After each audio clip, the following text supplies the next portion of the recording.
Bom, boa noite a todos. Que a paz de Deus continue conosco, no nosso ambiente, nos nossos corações. O Ricardo e o Cláudio vão tocar a música do Padre Germano para a gente preparar o ambiente. Pode ir lá, vai lá, vai. Fazer companhia ao seu parceiro.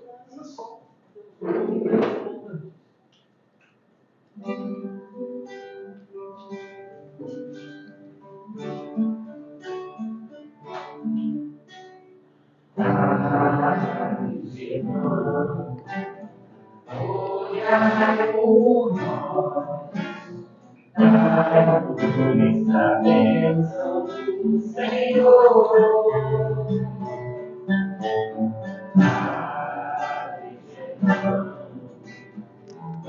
olhai por nós. Alô? Caminho do amor, Espírito simples, mas superior, sempre pronto pra nos amparar.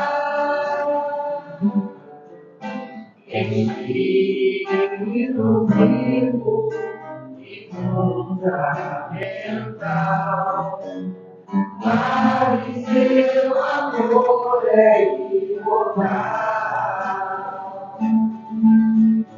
Nosso SEAP é uma dádiva de luz, de caridade, sempre em nome de Jesus. Padre Germano, nosso mentor, fonte de temor e de amor. Padre Germano, nosso mentor, fonte de temor e de amor.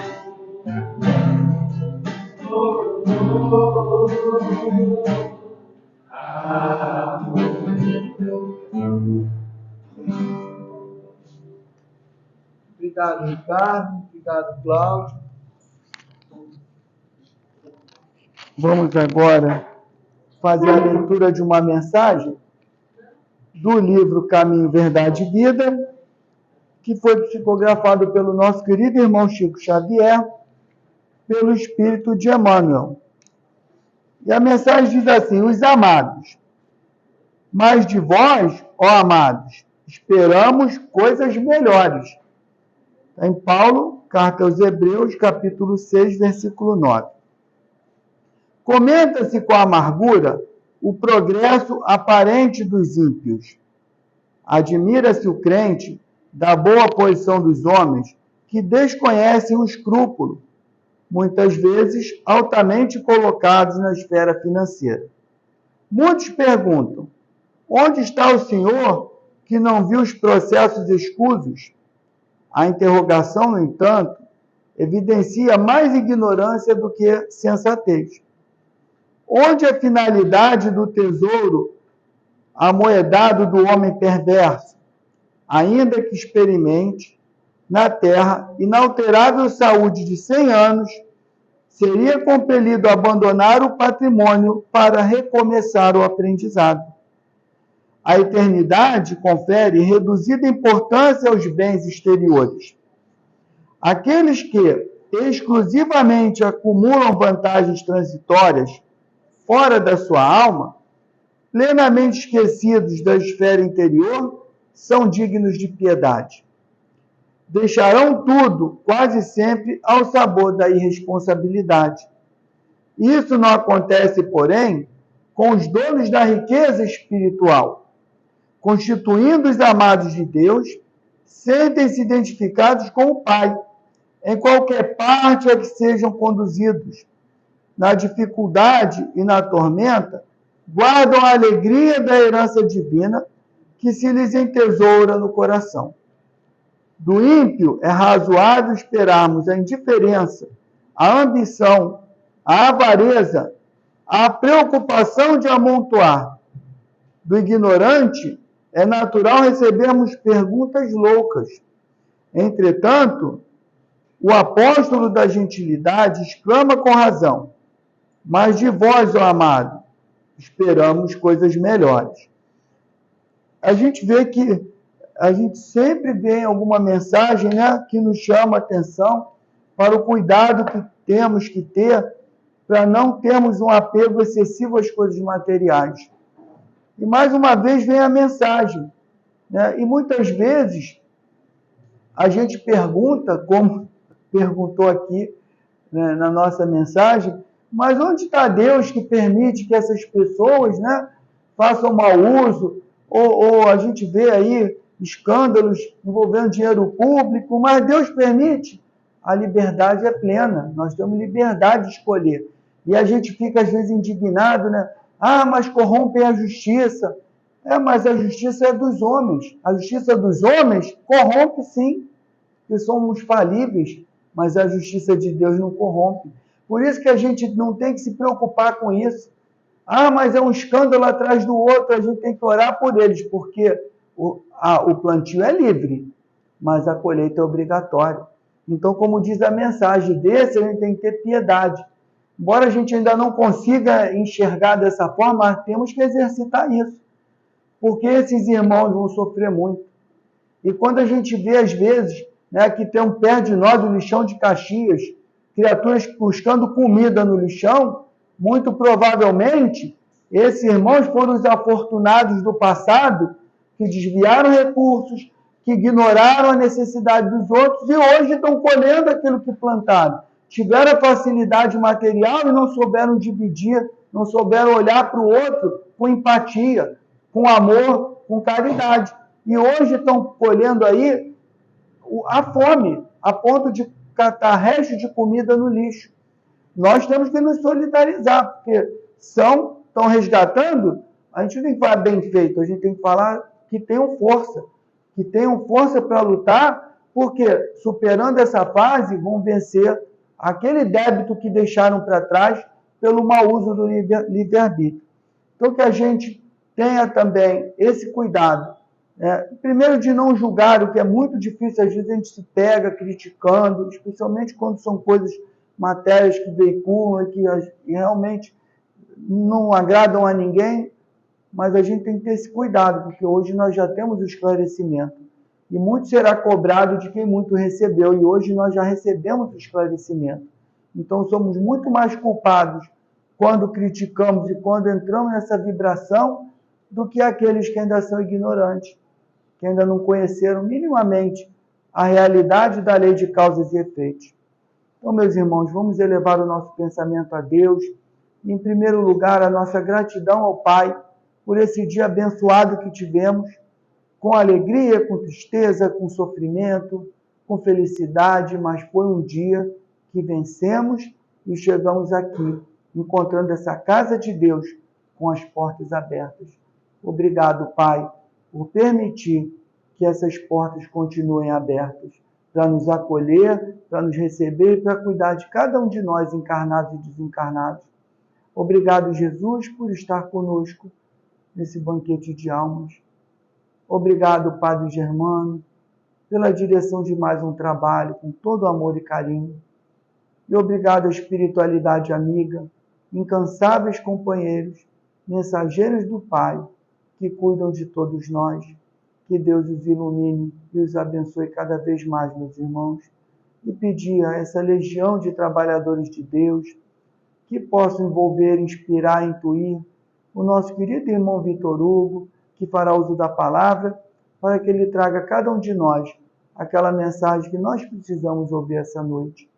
E assim, Pai, agradecidos por esse momento abençoado na Tua casa, pedimos a permissão para dar por iniciada a reunião dessa noite. Graças a Deus, em nome de Deus nosso Pai, está iniciado, e mais uma vez a nossa gratidão ao nosso irmão, por mais uma vez estar aqui conosco na nossa casa. A casa é sua, meu. Espere a fatura. Meus irmãos, boa noite. Boa noite. Que a paz de Deus esteja conosco, que possamos, nesses minutos que vamos refletir sobre esses ensinamentos, possamos cada vez mais nos integrarmos com as leis de Deus, que são as leis de amor, de justiça e de caridade para com todos nós.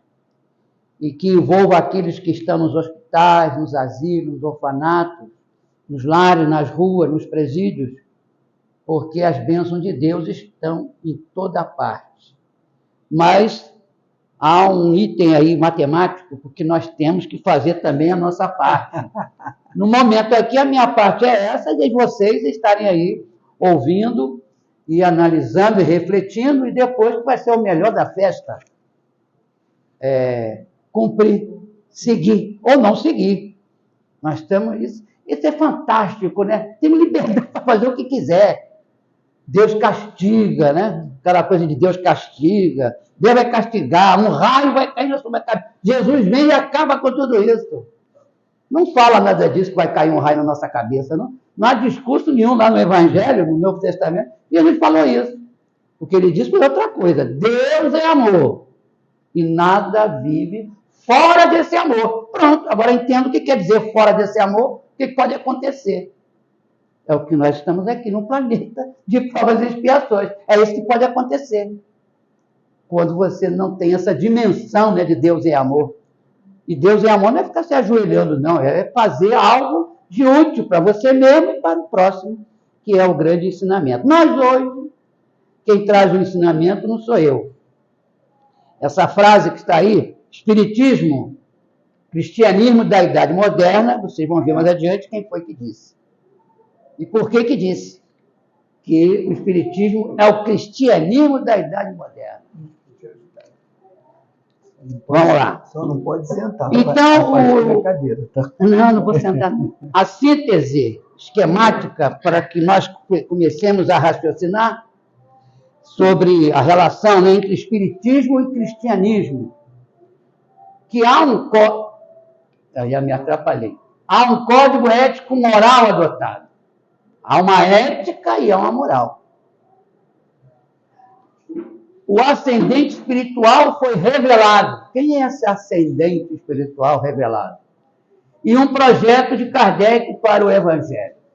Então, isso é uma síntese, né, esquemática das principais relações de níveis de relações entre cristianismo e espiritismo. Mas vamos ver na prática como é que a coisa acontece. Na Gênese, no livro A Gênese, capítulo 1, número 56, está escrito o seguinte: a moral que os espíritos ensinam, presta bem atenção. Eu conheço esse templo aqui há muito tempo. Eu estou aqui sentado, estou lembrando das pessoas que estavam aqui na época, algumas desencarnadas. A Mônica hoje não está aí, não, né? Não, Mônica não. Está vendo? Faltou. Está aqui. Tinha a Mônica, o marido dela, o filhinho dela, que já está casado, tem até filho. Já. Eu era novinho, agora, né? O tempo passa, né? Então, a moral que os espíritos ensinam é a do Cristo, pela razão de que não há outra melhor. Eu gostei disso aí. Quer ver a pessoa coisa... Veja bem, olha como é que o Espiritismo ensina. Você não acredita nisso? Então vai para a coisa que você acha que é melhor. Disseram na maior educação, né? Que agora as pessoas querem vir para o Espiritismo e querem mudar. Aí não. Não tem que mudar nada. Olha aqui, ó. Quem está dizendo que está lá na Gênese, capítulo 1. É a do Cristo pela razão de que não há outra melhor. Mas se você acha que tem outra melhor, vai. O que o ensino dos Espíritos acrescenta à moral do Cristo é o conhecimento dos princípios que regem as relações entre os mortos, desencarnados, e os vivos. Princípios que completam as noções vagas que ele tinha dado da alma, de seu passado e de seu futuro. Porque essa coisa da imortalidade sempre já estava no homem, né, primitivo, né? Mas não tinha uma noção exata de como é que era a história. Noções vagas que ele tinha dado da alma, do seu passado e do seu futuro, o que sanciona a doutrina cristã mediante as próprias leis da natureza. Seguindo a natureza, vai correr tudo bem. Mas quando o homem desrespeita a natureza, é esse caos que a gente vê aí. Aí eu digo, então o negócio é simples? É só seguir a natureza? Claro. A natureza está toda ela já programada para ser desse jeito. O homem é que interfere na natureza. A poluição, né? A violência e outras cositas mais. Mas vamos lá. Então, você vê que nesse introito já está trazendo ali a referência. A moral que os espíritos ensinam é a do Cristo, não é do Kardec, mediar e benedicer. É do Kardec, não é do Kardec. O Kardec foi só o quê? O codificador. Teve essa responsabilidade, né? E aí vai vendo como é que agora o passo a passo. Lá no livro dos Espíritos, no Prolegômeno, na introdução que ia lá, diz o seguinte: qual é o emblema do trabalho do Criador? É a cepa. É essa figurinha, a uva aqui e a cepa. E os Espíritos desenharam para Kardec. Nós tínhamos pintado aqui antes de fazer a obra. Isso aqui não faz parte da imagem. Agora é bom você falar, porque senão tem uma faca ali, ó, tem um punhal, sei lá. Não faz parte. É só a cepa. Então os espíritos, claro, através dos médios, desenharam o emblema do trabalho do Criador. Está lá em Prolegômeno, na introdução do livro dos Espíritos, né? E dá lá o seguinte: eu sou a videira verdadeira, e meu pai é o viticultor, e vós sois os ramos. Olha que legal. Quem permanece em mim e eu nele, esse dá muito fruto, porque sem mim nada podeis fazer. João 15, itens 1 e 5. Então, os Espíritos desenharam, vocês pegam o livro dos Espíritos, está lá a cepa desenhada, e que significa o emblema do trabalho do Criador. Quem é a videira verdadeira? Tem muita videira por aí falsa, não é? Isso ali, aí o pessoal corria atrás dele. Agora é aquele lá. Agora é ele ali. Agora é esse aqui. Não, só tem uma videira verdadeira, não tem outra. E quando a gente sai para essas videiras falsas, dá problema, não precisa nem falar. O problema é que vive aí o mundo aí. Tem uma guerra aí. A gente está aqui, tem gente levando bomba na cabeça lá do outro lado. O que é isso? Não está ainda integrado nessas situações aí. Estão afastados. Então, então temos que ficar rezando? Sim, vamos ter que rezar, vibrar para que melhore. Mas temos que fazer a nossa parte aqui. Eu estou no Brasil, não estou na Ucrânia, mas vamos usar, vamos rezar, vibrar, tudo isso. Mas o nosso trabalho é aqui. Então, em outro momento, de repente, vamos reencarnar na Ucrânia, na Rússia, sei lá onde. Aí já estaremos preparados para melhorar o pessoal lá. Mas, por enquanto, vamos vibrando por ele lá. Então, olha só o que ele diz: nada podeis fazer sem mim.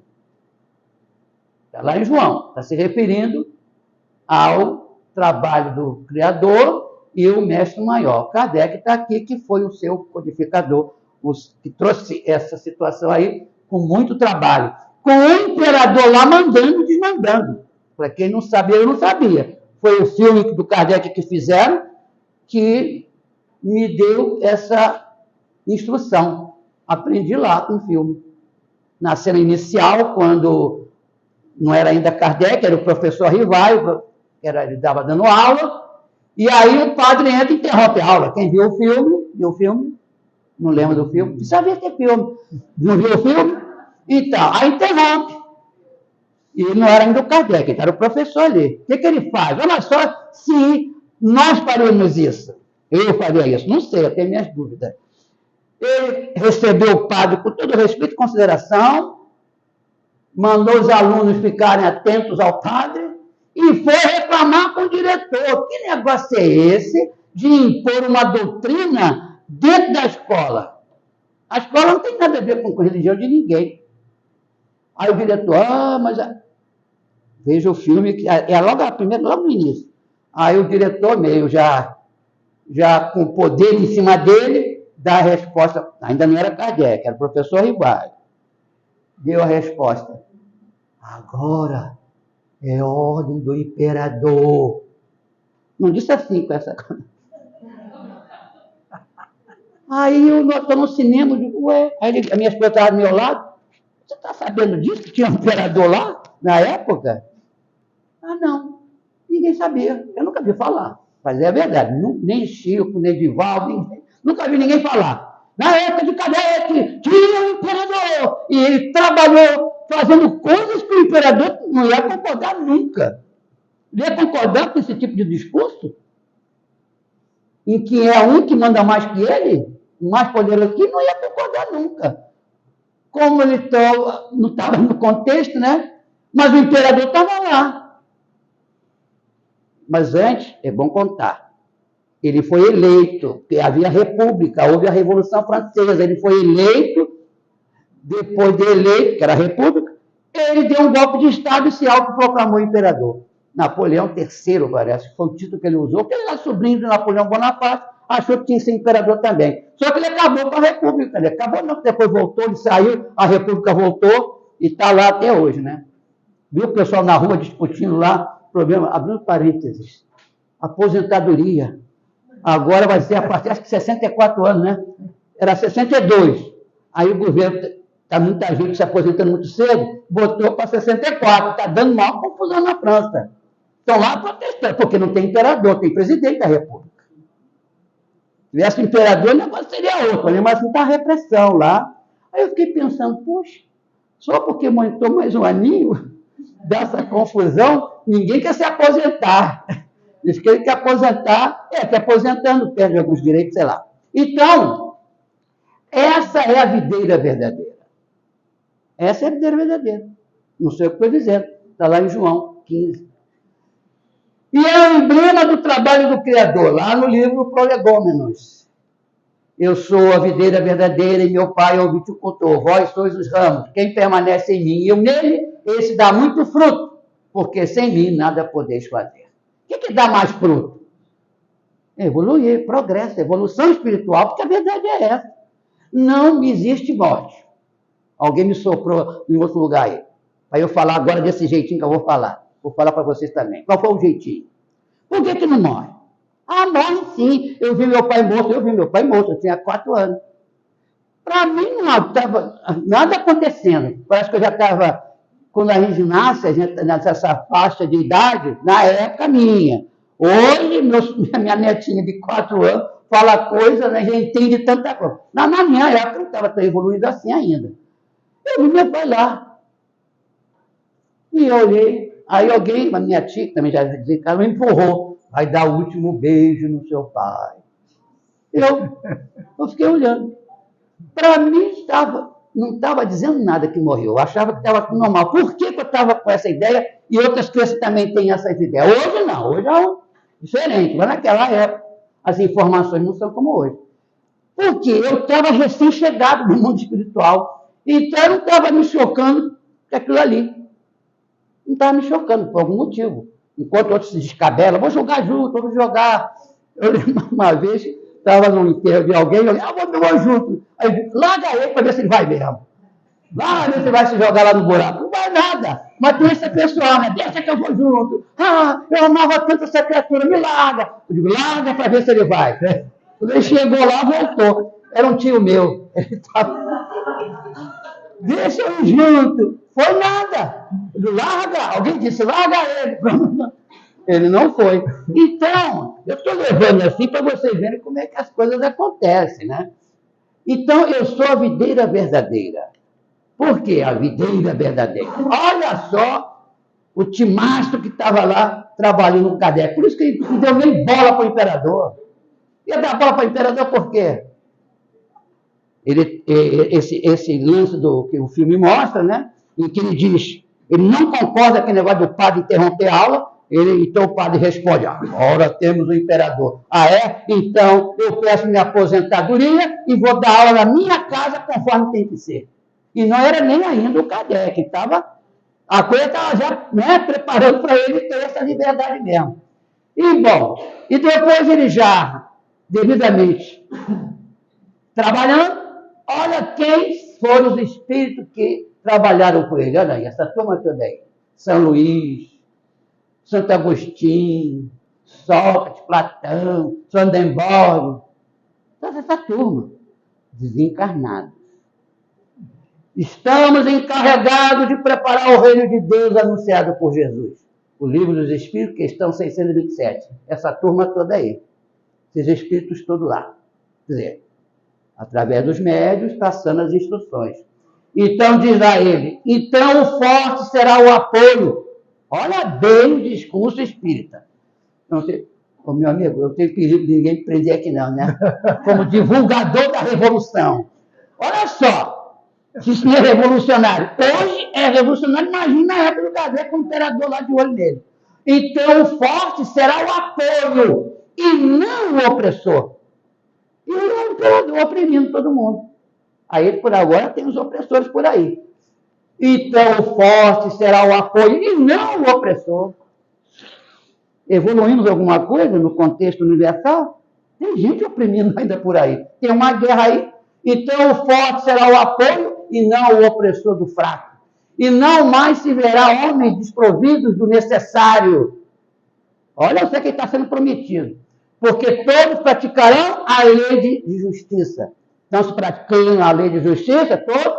Não. Daí essas diferenças sociais que a gente está vendo aí. Esse é o reino do bem que os espíritos estão encarregados de preparar. Está lá no Livro dos Espíritos, item, questão 916. Está vendo o contexto? Por isso a frase do título do nosso estudo. Nosso estudo. Por isso, porque o fundamental é quem está comandando. Quem é o comando? Tem comando, não é bagunça, desculpa a palavra. Não é bagunça. Há uma hierarquia espiritual. No Livro dos Médiuns, Kardec, olha só, Livro dos Médiuns.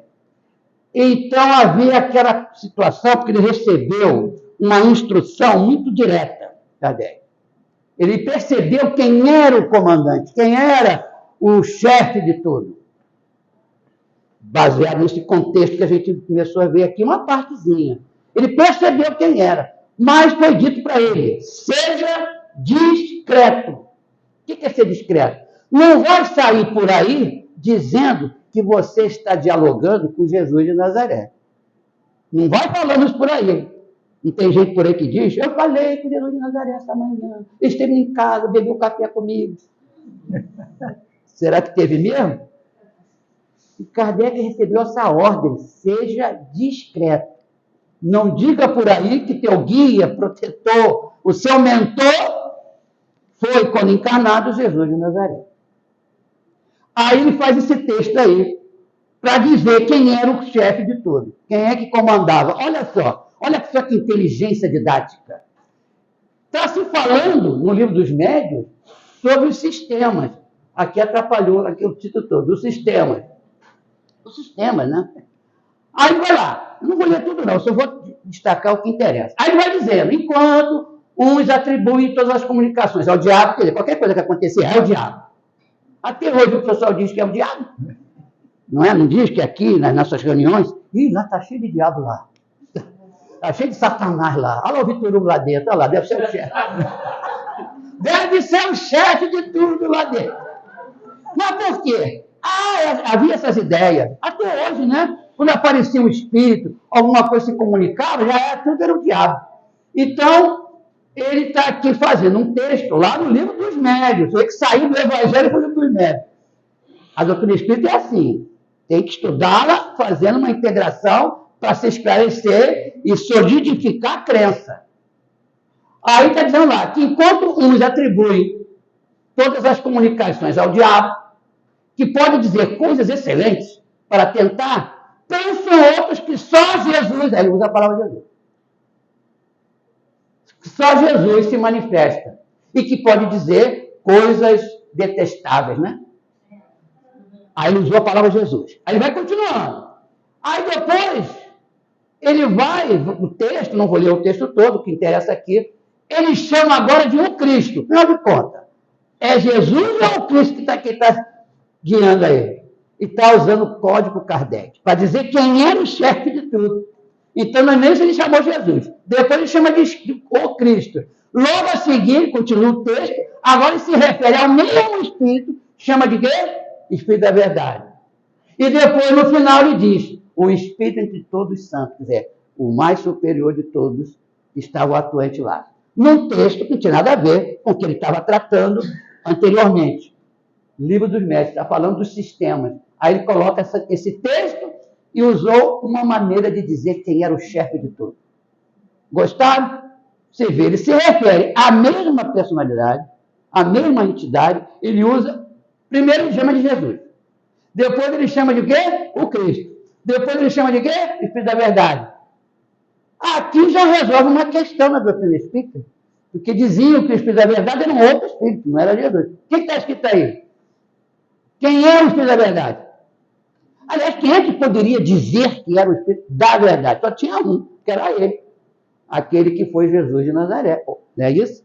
E no final ele vai lá, ó, termina. O Espírito entre todos santos, isto é, a autoridade máxima. Depois de Deus aqui na terra é ele. Está vendo, meu irmão? Cuidado, hein?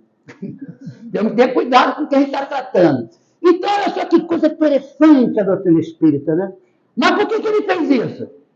Para poder atender a ordem recebida. Está vendo? Você que é comandante, deu a ordem, seja discreto, Kardec. Aí não era Kardec ainda. Seja discreto. Você vai saber de coisas realmente que ainda ninguém tomou conhecimento. E você vai ficar tomando conhecimento. Mas seja discreto. Já pensou? Não vou dizer eu. O Espírito veio, eu sinto que é Jesus. Aí, vou vir correndo para cá. Gente, eu tive com Jesus ontem, eu tomei café com ele. Deixa eu dizer, o que que há? Né? Então, temos que ser discreto. Ser discreto. Né? Foi o que ele fez. Mas dentro da doutrina ele deixou claro quem era o chefe. Nesse texto, eu trouxe como exemplo, tá? Há outros textos também. Ele chama de Jesus, diretamente logo. Depois ele chama de o Cristo. Depois ele chama de Espírito da Verdade. E depois o Espírito entre todos os santos. O que quer dizer entre todos os santos? General de quantas estrelas? Qual é o máximo? É 5 estrelas? Ele é mais que 5 estrelas. Mas como é que pode, né? Pois é. Ele é o chefe. O Espiritismo deve ser ele. E o Kardec entrou em sintonia com tudo isso aí. Olha lá. O Espiritismo é o cristianismo... sim, agora é interessante saber disso. O Espiritismo é o cristianismo da idade moderna. Não é aquele cristianismo lá, do tempo lá da... Não, agora é uma coisa moderna. Uma coisa de agora. E aí vem a exortação. Espíritas, formai uma tribo intelectual, segui vossos guias mais docilmente do que o fizeram os hebreus. Aqui é o Espírito, aqui é o rei Luís, né? A estátua dele, que ficou encarnado. Depois vocês vão ver o que ele falou. São Luís, Revista Espírita, novembro de 1860. Outra coisa também, é bom ler a Revista Espírita, hein? Eu já li até 10. Mas sabe quantas são no total? Mais de 300.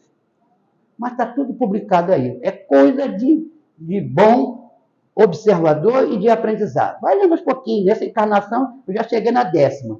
Vamos ver se eu vou mais adiante. Porque se eu ficar acumulando muito também, eu já tenho um contexto geral, já estou bem instruído. Então, na revista Espírita, Kardec colocou essa instrução do Espírito São Luís, em dissertações espíritas, quando se falava na nova Torre de Babel. Lembra essa situação, né? Que o homem queria falar com Deus, começou a construir uma torre, né, de Babel, quer dizer. Uma ilusão, né? Aí diz aquele, certamente que não é proibido ver o mal. Olha o detalhe. Quando o mal existe, seria mesmo inconveniente ver-se por toda parte o bem, e essa ilusão prejudicaria o progresso. Aqui tudo é bom, aqui tudo é santo, aqui uma beleza. Não é assim. Ver uma coisa que é negativa faz parte da matemática. Por que tem um sinalzinho tão bonitinho, que tracinho? Se você botar entre parênteses, você diz negativo, não é isso? Por quê? Faz parte do equilíbrio. Você saber o negativo para você ir para o positivo. Não vou por aqui não. E por aqui estou dando muita tropeçada. Está vendo muito problema. Aí você muda. Vamos ver se prevalece o positivo, que é aquela cruzinha bonitinha. Se as imperfeições de uma pessoa só... Olha só, presta atenção na instrução que está aqui. Se as imperfeições de uma pessoa só prejudicam a ela mesma, Eu estou fazendo alguma coisa que só prejudica a mim mesmo. Não há jamais utilidade em divulgá-las. Gostou? Se ele está fazendo alguma coisa que só ele está sendo prejudicado, deixa lá. Mas se quem está fazendo está prejudicando aqui, aí a muda. Vamos lá. Mas se elas podem prejudicar outros, é necessário preferir o interesse do maior número a de um só, conforme a circunstância desmascarar a hipocrisia e a mentira. Foi o que Jesus fez. Desmascarou aquela hipocrisia que eles tinham, aqueles religiosos lá da época. Não pode isso, não pode aquilo, proibido. Já é. Mas quando a ovelha de vocês cai no buraco lá, e é de domingo, vocês tiram, não é? Por que o pobre não pode fazer a mesma coisa? Hipócrita. Jesus era direto, né? Raça de víboras. Não ia gostar. Mas ele chamou a atenção, por causa dessa instrução aí, ó. Se é necessário preferir o interesse do maior número a de um só, conforme as circunstâncias, desmascarar a hipocrisia e a mentira pode ser um dever, pois é melhor que um homem caia do que muitos serem enganados e se tornarem suas vítimas. Não é muito melhor? Então, antes que vá todo mundo para o buraco, vamos levantar. Agora, se ele quer ir, o problema é dele. Então, ele não vai por aí, né? Tem um centro lá em Guadalupe, que para ir para Deodoro, passa por uma comunidade lá, até que é uma comunidade, houve aqui um assassinato muito brutal ali, foi do exército, que fuzilou, era um músico, não sei se vocês estão lembrando disso aí. E é uma passagem. Aí eu fui fazer um estudo nessa instituição, lá. Mas não tinha acontecido isso ainda não. Aí eu olhei assim e digo, fulano, indo por aqui, passava pelo meio da comunidade lá dos prédios, né? Justamente onde mataram lá o músico. Aí disse assim, Everton, aí olha só, esse presidente do centro lá. E aí, Everton, para dar assim, corta caminho. Só tem o problema, se aparecer uns homens com a R15 na mão, pode acontecer. Agora vamos dizer, não, eu estou com Jesus, meu, aqui, acabei de fazer uma palestra com Jesus, eu vou assim mesmo. É isso? É isso? Não, senhor! Peguei o carrinho, ó, de marcha ré e fui em direção ao viaduto de Bento Ribeiro. Para ir para o outro lado, para quem conhece, você conhece, né? Aí para o outro lado, para São Marechal Hermes, aí vou para Deodoro, Vila Militar, é o meu caminho. Entendeu? Mas tem pessoas que você diz a coisa, eu estou com o corpo fechado. Está fechado coisa nenhuma. Então está aqui o ensinamento, olha lá. Está aí o ensinamento. Nós temos que observar e raciocinar. Não é bom senso. Se alguém te diz, cuidado, então vamos ver qual é o fundamento disso aí, né? É o caso que está aí, ó. Se as imperfeições de uma pessoa só prejudicar ela mesma, o problema é dela. Mas, se ela está já na utilidade de divulgar, mas se o que eu estou fazendo aqui, por exemplo, é negativo para você, não pode deixar, não. Lá na minha casa, eu vou fazer isso na casa dos outros. Vamos supor que eu estivesse assistindo algum palestrante aqui e falando alguma coisa que não combina, eu não vou interromper. Não é? Eu posso chegar para ele e dizer, ó, esse negócio aqui, esse daí está desvirtuando o negócio. Agora, na nossa casa lá, eu falo, vai certo. Não é isso que ensina aqui, não. Ó. Olha aqui, ó, porque está prejudicando a terceiro. Se fosse ele só falando comigo, ele está falando comigo aqui. Eu posso nem concordar com ele, isso aí tá bom, mas tudo bem. Agora, quando você fala para o público, a responsabilidade é maior. Olha o que ele está dizendo lá, ó. Desmascarar a hipocrisia, conforme as circunstâncias. E a mentira pode ser um dever, pois é melhor que um homem caia de que muitos serem enganados e se tornarem suas vítimas. Não preciso nem falar, porque nós estamos no problemas políticos, não só no Brasil, no mundo. Existe isso aí, não é só aqui que tem essas coisas, não. Está lá, ó, Evangelho segundo o Espiritismo, capítulo 10. É isso que ele tem que estar em mente. Se está prejudicando só a ele mesmo, tá bom. Mas agora ele está prejudicando não é só ele. E aí, vai ficar calado? Temos que abrir o bico. Dentro das nossas circunstâncias. O aluno me pergunta, algo eu respondo. De acordo com a Constituição. O professor tem o quê? Cátedra. Então, professora tem cátedra, não é isso? Então, eu tenho liberdade de expressão. Eu posso falar. Está perguntando? Não posso falar nisso não, porque isso é pecado. O que é pecado? Claro que vou procurar uma maneira mais adequada, etc. Mas eu não posso deixar prevalecer a mentira, porque senão eu sou conivente. Não é? Eu sou conivente. Aí depois vem cego, mudo, surdo, não sabe por quê. Por quê? Você foi conivente. É isso que ensina o Espiritismo. Não passa a mão pela cabeça de ninguém, não. Olha. É que as pessoas não leem, não estudam. Aí só lê água com açúcar. Desculpa, né? Eu boto água com açúcar, mas boto também umas verdades interessantes para a gente estudar. Na Revista Espírita, olha aí, junho de 1865, falando sobre nova tática dos adversários do Espiritismo. O que ele bota lá, Kardec? O Espiritismo, que é o cristianismo apropriado ao desenvolvimento da inteligência. Por que ele está dizendo isso? Que não é uma doutrina de decoreba, é de raciocínio. É racional. Ou você acredita ou não acredita, é um direito seu. Mas é de desenvolvimento da inteligência e desprendido dos abusos. Que abuso?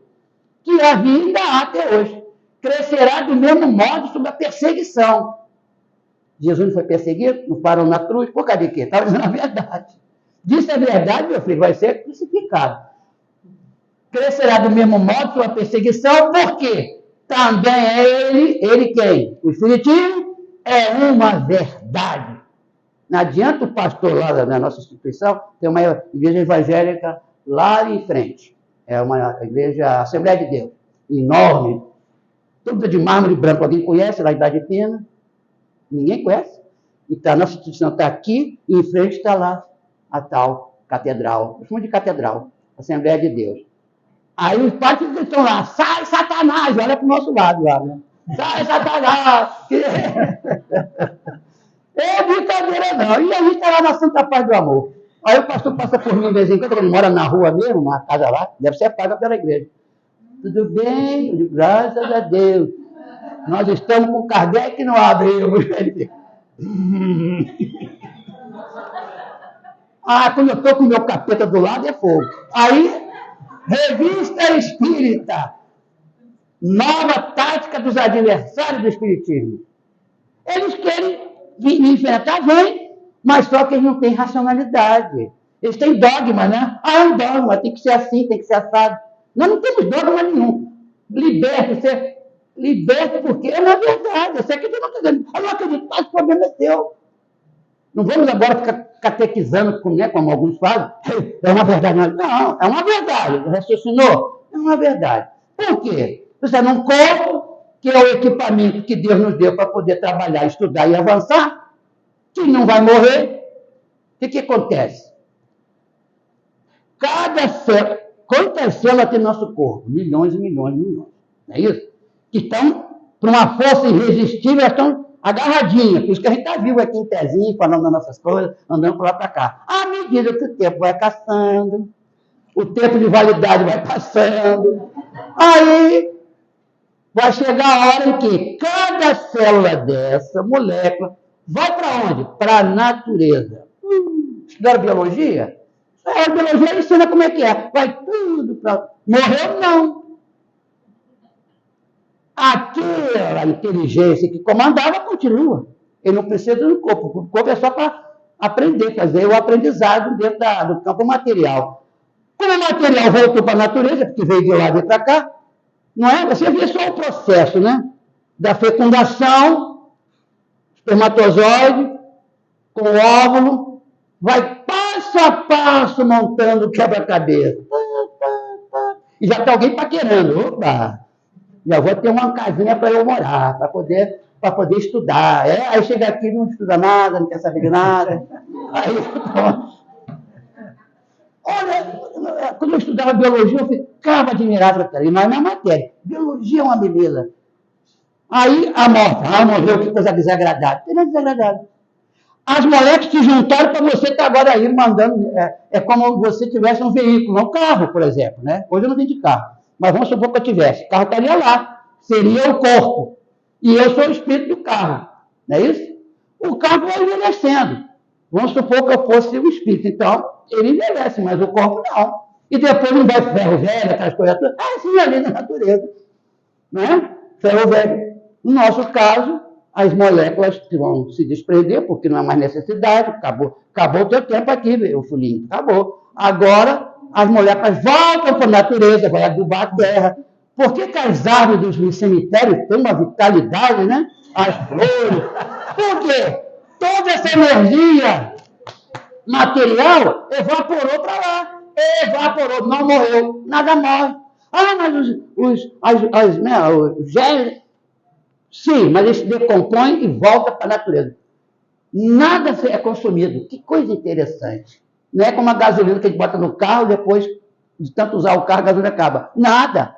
Ali, no nosso caso, não. Isso aqui, agora você vai mudar de casa. Ou vai voltar para o seu campo habituado da sua alma, agora do seu espírito. Pronto. E o material, e o carro, e o veículo, está onde? Está na natureza, voltou para lá. Nada se perde na natureza, nada. Tudo volta para a natureza. Então, você está no corpo, agradeça a Deus, porque nem todos estão com essa oportunidade ainda. Então, vocês veem ali o que ele está dizendo. Que o espiritismo, desprendido dos abusos, crescerá do mesmo modo sob a perseguição, porque também ele é o espiritismo, uma verdade. Que ensina isso que eu estou falando, com maior tranquilidade. Mas na época de Kardec, isso é coisa de Satanás. Na época de Jesus, então, piorou. Está na Revista Espírita de 1865, olha só o tema do assunto. Nova tática dos adversários do espiritismo. E Kardec coloca essa situação aí. Claro como água límpida. Não é? Quando eu falo para os alunos, não falando do espiritismo, falando desse aspecto, cada molécula vai sair do corpo, isso passa para mim. É meu. Você não estuda biologia, não? O professor de biologia deve falar para você. Aí eu sei que não fala, né? Pergunte a ele para ele falar. Para ver se evapora tudo. Não evapora nada. Vai tudo para a natureza.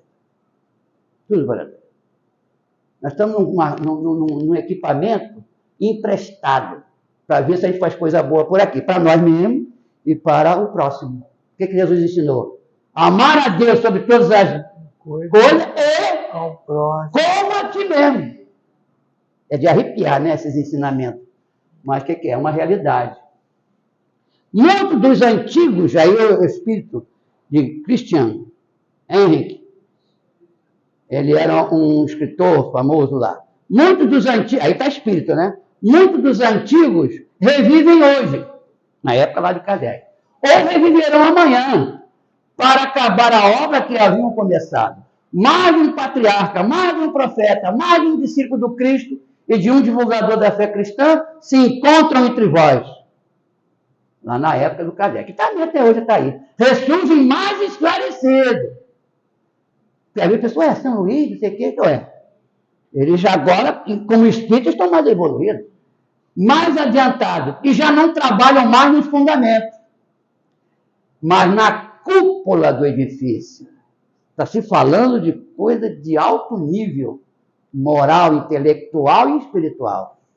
É isso que o Espiritismo ensina e que ele é. Onde está isso? Evangelho segundo o Espiritismo, capítulo 20, número 3, Paris, o Espírito RN, Espírito. Allan Kardec colocou. Então, aqui está ele quando encarnado. Depois desencarnado, está explicando isso aí. Olha só o detalhe, né? Já não trabalham mais nos fundamentos, mas na cúpula do edifício. O Espiritismo está na cúpula. É o ponto alto, por enquanto, né? Não sei se depois vai vir mais. Primeiras mensagens indicando o esquema das 3 revelações. Diz lá Kardec, diz lá os Espíritos. Primeiro foi Moisés, que abriu o caminho. Jesus continuou a obra e o Espiritismo terminará. Dissertações Espíritas, a lei de Moisés e a lei dos homens.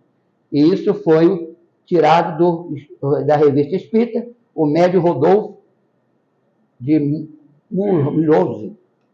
Muito bem. Sobre o Monte Sinai ocorreu essa primeira revelação. Jesus Cristo foi, pois, a segunda fase, a segunda revelação. E o Espiritismo é a terceira revelação. Está lá em Dissertações Espíritas, um espírito israelita, que nem disse o nome, aos seus correlacionários. Anota aqui. Eduardo Pereira, até eu brinco muito com esse Eduardo Pereira. Tem um português na história. Tem um português aqui no contexto do Espiritismo. Eduardo Pereira. Nome português, né? Pereira. Família Pereira. Olha, esse espírito é fraco. Eduardo Pereira. Mas olha o que ele escreveu, né? Sobre o Monte Sinai ocorreu essa primeira revelação. Jesus Cristo pôs a segunda fase, a segunda revelação. E o Espiritismo? É a terceira revelação. Vai ter quarta? Por enquanto não está falando nada. A gente não está nem ainda aprendendo a terceira, nem a primeira ainda está capengando. Aí o nome do Espírito, tem isso também no nosso movimento. Qual foi o Espírito? Eduardo Pereira. Eduardo Pereira é fraco. Eduardo Pereira tinha que ser um nome mais bonito, mais chamativo, né? Mais impactante. Eduardo Pereira, para estar lá no livro dos Espíritos, né? Interessante isso. Mas vamos lá. O Espiritismo, olha que beleza. Evangelho segundo o Espiritismo, capítulo 1, número 7. Olha só, botei letras bem grandes. O Espiritismo, é obra do Cristo, que o preside, é o presidente, cuidado com o presidente. Esse aí tem que ter cuidado, porque ele cobra mesmo. Assim como preside ao que igualmente anunciou, a regeneração. O que é regeneração? O que é regenerar? É você melhor, se modificar. Que se opera e que prepara o reino de Deus sobre a terra. Olha que beleza, está chegando a época. Olha o horário. Faltam quantos minutos? Já está acabando. Está acabando. Está vendo? É assim, Espiritismo. Até o tempo acaba. Então, só aí já disse tudo. Prepara o reino de Deus sobre a terra. E aí? A regeneração. Estamos sendo regenerados? Vamos ver. O Espiritismo realiza todas as promessas do Cristo em relação ao Consolador anunciado. Ora, como é o Espírito da verdade, que preside, já viu quem era o Espírito da verdade, que a gente já falou lá antes, né? Que preside o grande movimento da regeneração, a promessa de sua vinda está dessa forma realizada, porque, de fato, é ele o verdadeiro Consolador. Ele quem? Ele mesmo. Ele que veio trabalhar. Aí veio com o Espiritismo, usando esse missionário Allan Kardec. O Evangelho segundo o Espiritismo traz todos esses aspectos, né? Os atos comuns da vida do Cristo, os milagres, as predições, as palavras que foram tomadas pela igreja como para fundamento dos seus dogmas. A igreja pegou essa e botou como dogma, quer dizer, não pode, nada existe para aquilo ali. Aquele dogma é uma verdade, acabou, ninguém se discute.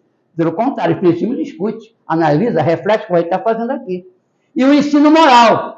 As 4 primeiras têm sido objeto de controvérsias. 1, 2, 3, 4. Mas a última, qual é a última? Conservou-se constantemente inatacável. O que é? Qual é a última? O ensino moral. É isso? É a moral. Por isso que a gente, às vezes, na briga, diz, você não tem moral para falar nada, você não tem moral. Mas a gente está falando também não tem. Aí é que é beleza, né? Ele só diz que é os outros, né? Vamos pular aqui.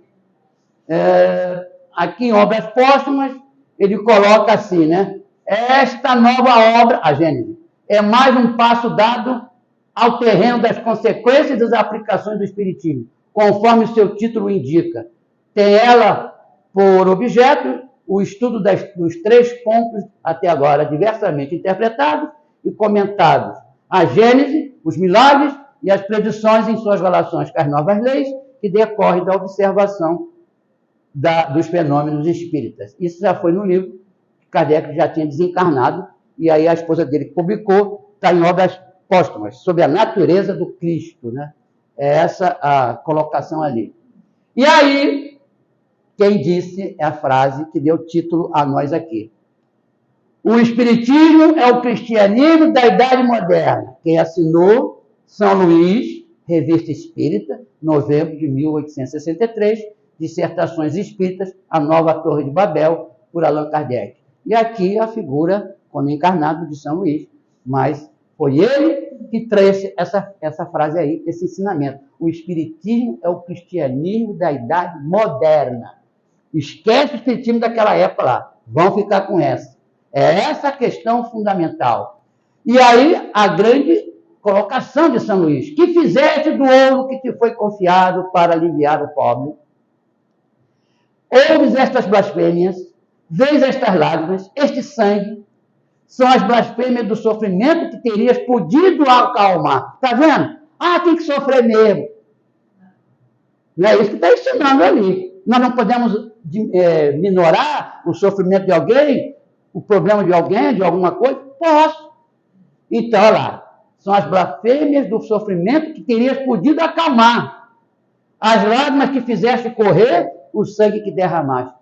São Luís, na Revista Espírita de 1858, falando sobre a avareza. Então, vê o que está aqui. O que fizeste do ouro? O que é ouro aí? O que você tem. Não quer dizer que tem que ser bilionário nem trilionário. O que você tem, o que nós temos, é uma riqueza que pode beneficiar a alguém que seja necessário. Os que passam a vida na abundância e na aventura humana são espíritos pusilânimes que permanecem estacionários. Assim, o número dos desafortunados é muito superior ao dos felizes deste mundo. Atento que os espíritos, na sua maioria, procuram as provas que lhes sejam mais proveitosas. Que a gente, por isso que a gente está em situação, foi nós que escolhemos. Depois a gente reclama. Ah, eu sou professor, meu Deus, que sofrimento. Ah, você não pediu ser professor para fazer o aprendizado e evoluir? Não tem pessoa que reclama?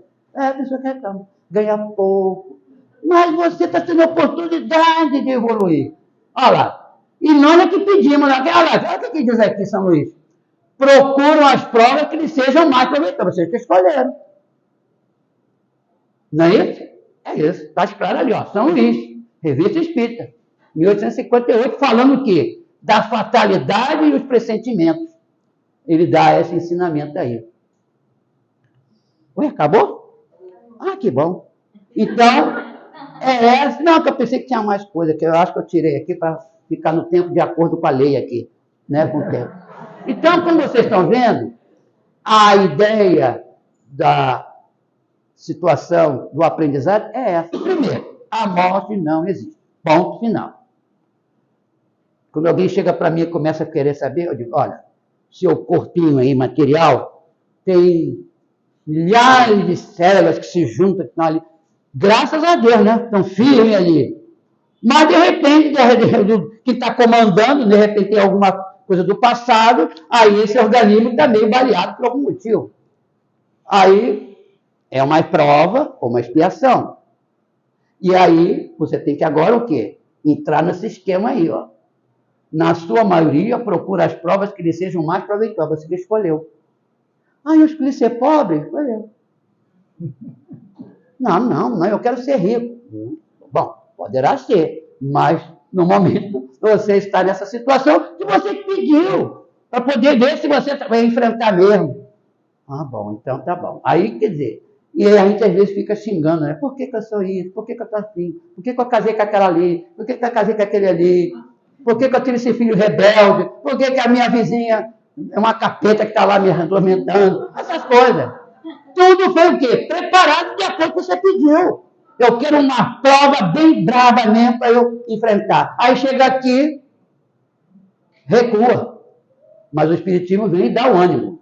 Tenha fé. Porque as provas que lhe sejam mais proveitosas, aproveite. Porque é a hora de você evoluir e estar integrado com a lei de Deus. É isso que viemos fazer aqui. Essa necessidade. E depois, o que acontece? Ué, vai evoluindo, ué. Daí vai para mundos melhores, mundos mais desenvolvidos, mundos mais ditosos, e vamos em frente. Mas fica sempre aquela questão. De onde veio Deus? Quem criou Deus? Deus teve pai, teve mãe? Como é que é? Aí, meu amigo, não tem cérebro nesse mundo que diga o que é. Só dizemos o que diz o Espiritismo. Que é Deus? É a inteligência suprema do universo. Como ele apareceu, ninguém sabe. É como nós, antigamente, para terminar, de maneira bem descontraída, né? As criancinhas ficavam muito questionando, né? Nasceu um irmãozinho, nasceu uma irmãzinha. De onde veio, né? O que diziam os adultos para... agora não, se disser isso, eles caem na gargalhada. Foi a cegonha que trouxe. a cegonha. Ah, é, a cegonha? Foi. Aí até fizeram propaganda de uma fralda, né? Usando a cegonha, carregando o neném. E a gente acreditava, né? Desde que eu digo, o pessoal lá para trás, lá para trás. E agora, vai falar agora para minha neta, que está com 3, 4 anos. Quem foi a cegonha, minha filha? Cegonha? É ruim, hein? Vai saber por quê? Agora está todo mundo já devidamente equacionado. Como é que surge as coisas? Mas lá atrás estava. Não é do nosso tempo. Eu falo, não é do nosso tempo, né? Mas é coisa do nosso tempo que fala para nós e a gente acredita. A gente acredita. Não acredita? Acredita. E nós somos adultos. Mas se você raciocinar, peraí. Não, isso aí tem alguma coisa errada. Não, quem não for no centro espírita vai ser excomungado. Jesus vai mandar vai acontecer para mim. Não, não é isso. Né? Tem que vir pela razão. Não é isso? Pelo amor, pela situação de você se sentir bem com o esclarecimento. Agora, o que Jesus disse? Conhecereis a verdade. Qual é a verdade? Aí, ó. Fizemos só uma parte. Conhecereis a verdade. Isso disse lá na época que ele veio materializado. Conhecereis a verdade e a verdade o libertará. Libertará de quê? Da ignorância, que a gente ainda é ignorante ainda. Quantas coisas a gente não sabe ainda? Não é? Não sabemos. Mas estamos sabendo aos pouquinhos. Vamos sabendo. Agora estamos já mais... Né? O Espiritismo já abriu o campo para esse esclarecimento. Mas mesmo assim tem gente que ainda fica com aquelas ideias do passado, que é pecado, isso é pecado, não pode isso, não pode aquilo. Ah, é pecado. Deus castiga. Que Deus castiga ninguém. Você é que se castiga pela maldade que você faz, sabendo o que está fazendo. Que às vezes você faz sem saber. Faz até com boa intenção, mas não deixa de ser uma infração, que está sendo matematicamente... É que eu apertei aqui, a vibração está forte aqui dentro. É uma situação nova, agora tem que parar para pensar. Aí vem alguém te provoca no trabalho, na rua, na condução, aparece, volta e meia aparece um. E você tá hora, lembra dessas coisas? Opa, peraí, isso aí é um espírito encarnado também, já está aqui me testando aqui. Já estudei lá, aqui, né, ou em outro lugar, e agora vem o teste. Pode contar que vocês vão ser testados por aí. Já agora eles já estão sabendo, né? Vitor Hugo foi lá, já jogou lá, semeou. Logo, agora tem que ficar atento. Às vezes, quando tinha conselho de classe, né? Ainda tem, né? Mas agora é diferente. Mas na época lá, havia até briga, papo lá dentro. Conselho de classe, que é de escola, tu sabe. Era uma desgraça aquilo ali, brigava. Como se estivesse jogando Vasco e Flamengo. Até hoje não tinha lugar. Você é Vasco? Flamengo e pronto, já quer começar a encrenca. Não tem essa situação da fraternidade, né? Ele pode ser Flamengo, ele pode ser negro, ele pode ser amarelo, ele pode ser verde, mas é um ser igual a você, é um espírito igual a nós. Não interessa a roupa que ele veste, nem as ideias que ele tem. É isso que ensina o espírito. No nosso planeta, quando a gente for para Vênus, não sei se Vênus é mais produzido que a gente, mas vamos supor que seja. Quando chegar em Vênus, a situação é outra. Nem temos precisa mais desse corpo pesado para carregar, enfrentando essa lei da gravidade, né, te empurrando para o centro da Terra. Essa aqui é a verdade, sabia? Quando você está andando assim, parece que não está acontecendo nada. O que está acontecendo? Uma força gravitacional está te empurrando para o centro da Terra. Como é que eu consigo andar? Enquanto tiver energia, as perninhas estão boas, você consegue. Mas depois chega uma hora, 10 minutos em pé, dá licença. Já começou. O teu corpo já está aguentando a força da gravidade. Não é? A gente corre agora. Está correndo ainda, meu irmão? Você corre ainda por aí? Joga futebol? É isso. Tudo está matematicamente correto. Isso é uma lei. Agora, quando alguém diz, não acredita em Deus, então, o que a gente pode fazer por ele? Orar por ele. Porque ele não raciocina. Como é que pode surgir tantas coisas tão complexas? Nosso corpo, por exemplo, como é que pode? Saiu da onde? Do nada. O que a ciência explica? Do nada não sai nada. Então saiu de alguma coisa. E por isso que nós estamos aqui, nessa instituição. Você é o presidente, né? Presidido por nosso irmão, tudo matematicamente colocado. Nós viemos, estudamos, temos oportunidade de nos esclarecer. Está aí 5 livros da doutrina espírita, 5, e mais 300 revistas espíritas para completar o ensinamento. E aos pouquinhos vai chegando lá. E o ensinamento maior é esse. Deus é amor e nada vive fora desse amor. Ponto final. Ah, não quero saber de Deus, eu sou ateu. Pode ser lá. Mas no final, quando você acontece alguma coisa, você diz graças a Deus. Como é que você diz graças a Deus? Ateu, graças a Deus. Não tem? Aí, se não acredita, não, eu falo porque todo mundo fala. Então, mas no fundo, ele percebe que há um comando. Não é possível que não haja um ser inteligente, né? Deus é a inteligência suprema do universo. Pronto, para nós está bom. Mas quando a gente estava lá atrás, não entendia qual é essa inteligência. Ou nós sabemos que nesse copo aqui está cheio de bactéria, está cheio de micro-organismos, na nossa pele. Enfim, tudo funcionando. E nós não podemos dar bobeira, porque tem aquela que não vai nos fazer bem, principalmente os maus pensamentos. Vibrou no mal, errou. Desculpa a palavra. Porque matematicamente assim. Pensou no mal? Cuidado. Ai, sai. Não sai, não. Agora, o que a Igreja Católica faz para terminar? Quando você fala para o padre, agora não sei se fala, mas na época, padre, eu falei, pensei, eu vi minha vizinha lá e me deu um negócio na cabeça. Meu filho vai rezar 50 Pai Nosso ajoelhado em cima do feijão. E você pensou, não, nada disso não vai valer nada. Ele tem que colocar na cabeça que tem que acontecer. O que acontecer, ele considerar tudo como respeito e consideração. É isso que ele tem que fazer. Vai adiantar nada ficar lá ajoelhado, como faziam no feijão? Você pegou esse tempo? Não, né? Nem eu. Que as crianças, quando criança chegava, fica aí de castigo aí, ajoelhado no feijão. Não é nosso tempo, não é isso não. Eu ouvi falar, não peguei mesmo não. Acho que ninguém aqui pegou, né? Pegou? Alguém pegou aqui? Então, mas era assim que se fazia na escola e em casa também. Olhando para a parede, fica aí 1 hora olhando para a parede. Porque você falou um palavrão ou fez alguma coisa errada. Com Deus é assim? Jamais. É diferente. Vem a experiência, o momento daquilo que não está muito positivo, está meio negativo, está vendo que tá, você para refletir no Senhor. Faz um Pai Nosso, procura se integrar com esses ensinamentos e pronto. E procura enfrentar. Deixa ele falar do besterol lá que está te provocando e ora por ele também, vai ser melhor. E vai sair. Agora, se te agredir, você tem que se defender também, né? Aí não. Se te agredir, você vai ficar bate mais mesmo. Não, senhor. Aí você sai, mas procura sempre o quê? Para terminar, eu me lembrei um caso que aconteceu com uma vizinha, ela já faz tempo.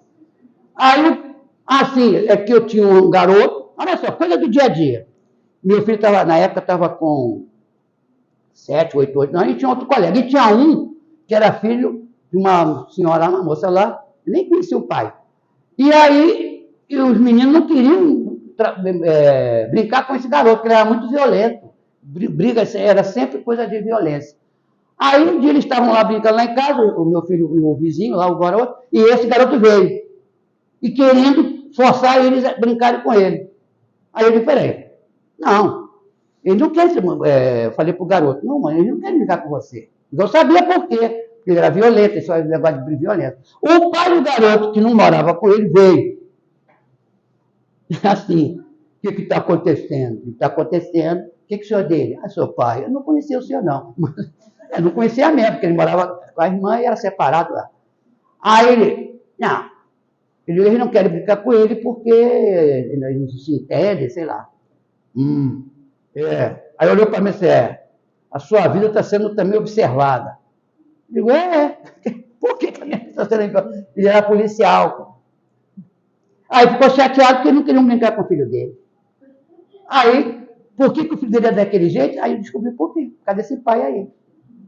E se o pai chegasse, não, meu filho, que isso? Por que você não está brincando direito com ele? Tem que brincar direito, não é isso? Não, ele veio uma ameaça para cima de mim. Aí, eu digo, não, deixa ele. Aí, foi embora. Mas então o que acontece? Esse é o ensinamento que tem que dar. Na hora cortar, mas não, já, como ele sabe, deixou. E o garoto já praticava o que ele recebia lá da família, lá, esse descontrole lá da família dele. E os garotos de cá não estavam nessa sintonia aí. Normalmente não queria brincar. Ah, sim, ele pegou um paralelepípedo para jogar no meu filho e no garoto lá, no outro. Aí eu ia deixar? Aí eu tive que falar, não, não vai jogar nada não. Tá. Aí o pai veio, o senhor está bem observado. Eu sei, o exército está sempre atrás de mim. Aí, ficou. Lá foi embora. Nunca mais o vi também. Já morreu, se não morreu.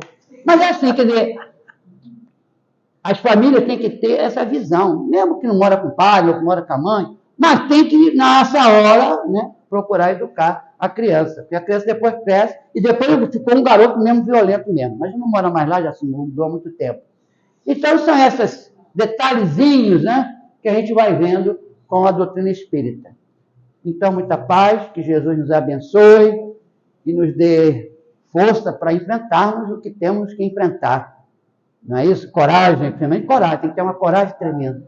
E aí, as coisas irão melhorar dentro do seu tempo, dentro da sua situação. É como eu dizia, né? Deus não se deixa escarnecer. Deus é amor, mas também não se deixa escarnecer. Não é isso? E Jesus está no comando, e mais esses ensinamentos que estão aí na doutrina espírita. Veja quem tem olhos de ver e ouvidos de ouvir. Muita paz e bom dia. E boa noite. Obrigado, meu irmão. Bom, então, para os irmãos que vão assistir a palestra, que Deus permaneça nos corações. Acompanhe lá no canal do YouTube, Centro Espírita Aprendiz do Bem, se inscreve lá, aciona o sininho lá para receber as nossas palestras que estão sendo postadas, todas as reuniões. Fiquem na paz de Deus.